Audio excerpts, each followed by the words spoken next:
C'est la salle Fleuve Jaune du ministère des Affaires étrangères qui a accueilli ce mardi 5 novembre 2024 la revue sectorielle conjointe ministère de la décentralisation et de la gouvernance locale, partenaires techniques et financiers, secteur de la décentralisation et de la déconcentration au titre de l'année 2023. Conviés à cette cérémonie, les préfets, maires, secrétaires exécutifs et l'ensemble des acteurs de la décentralisation ont répondu massivement présents. Il s'agira principalement pour les parties prenantes d'apprécier et de faire ensemble le point des performances réalisées en 2023 et d'aborder les questions liées à la gestion des collectivités décentralisées au cours de la même année. Mesdames et messieurs les préfets, les maires, les secrétaires exécutifs et responsables des organisations de la société civile,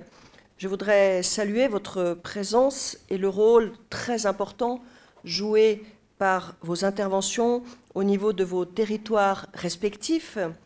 qui vont nous permettre de passer en revue les progrès réalisés en 2023 et les enseignements à en tirer.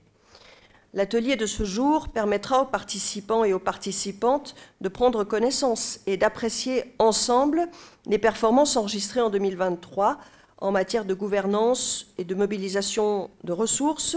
et surtout des changements opérés dans les conditions de vie des populations locales béninoises. Nous saluons la volonté politique du gouvernement béninois dans le suivi de cette réforme, avec la mise à disposition des transferts financiers pour contribuer à la prise en charge des responsables communaux et les outils de mesure de l'efficacité de leurs actions à travers les contrats d'objectifs.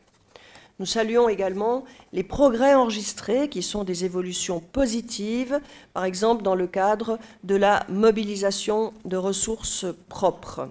Monsieur le ministre, Mesdames et Messieurs, les partenaires réaffirment ici leur engagement et leur disponibilité dans l'accompagnement technique et financier des actions du gouvernement afin de contribuer également à réduire les inégalités, les défis au niveau des communes, et ainsi participer au renforcement de la cohésion sociale. Présent pour coordonner et superviser les travaux de cette revue sectorielle conjointe, le ministre de la décentralisation précise que cette rencontre est une étape cruciale dans la démarche d'amélioration continue de la gouvernance locale. Mais avant, il rappelle ici les objectifs poursuivis. Mesdames et messieurs, la présente revue s'inscrit dans la dynamique de la culture de redevabilité, entendez reddition de comptes,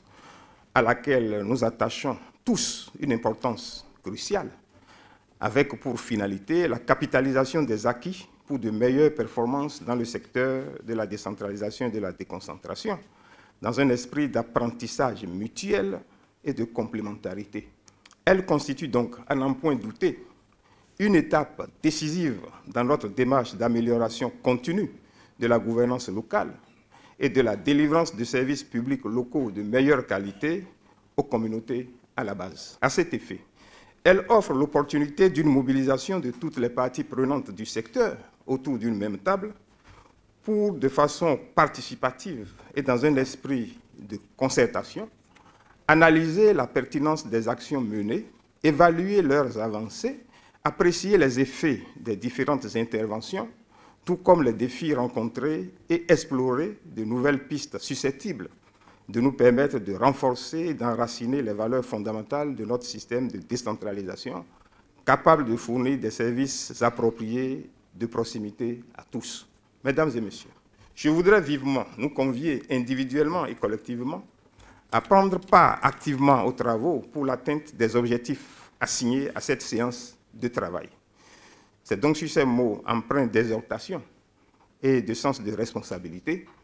que je déclare officiellement ouvert ce jour, mardi 5 novembre 2024, la revue sectorielle conjointe ministère de la décentralisation de la gouvernance locale